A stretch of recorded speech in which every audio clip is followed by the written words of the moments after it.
14ই December বুদ্ধিজীবী দিবস। এই দিবসটি আন্তর্জাতিক দিবস হিসেবে স্বীকৃতি লাভ করুক, এটি সাধারণ মানুষের প্রত্যাশা।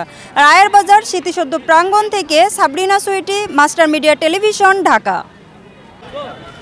10 থেকে 14 ডিসেম্বরের মধ্যে এই বর্বরতা ও হত্যাযজ্ঞ আরও ভয়াবহ রূপ ধারণ করে।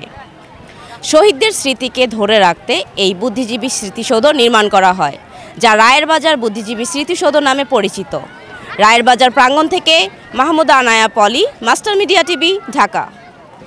বিজয়ের দুদিন আগে হত্যা করা হয়েছে বাঙালির শ্রেষ্ঠ সন্তানদের, আর শ্রেষ্ঠ সন্তানদের লাশ ফেলা হয়েছে রায়ের বাজারের এই বৌদ্ধ ভূমিতে। আর এখানেই গড়ে উঠেছে স্মৃতিসৌধ। এটি যেন আন্তর্জাতিক দিবস হিসেবে স্বীকৃতি পায়, এমনই প্রত্যাশা সকলের। রায়ের বাজারের বুদ্ধিজীবী প্রাঙ্গণ থেকে Mohammad Sohel Rana, master Media Television, Dhaka. 3.51 acre জায়গা নিয়ে শহরের কাছে শহীদ বুদ্ধিজীবী স্মৃতিসৌধটি স্থাপিত।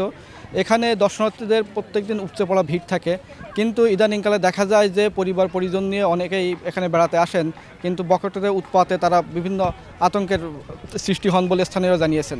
Mohammad Mokhlesur Rahman, Master Media Television, শহীদ বুদ্ধিজীবী স্মৃতিসৌধ, রায়ের বাজার, ঢাকা।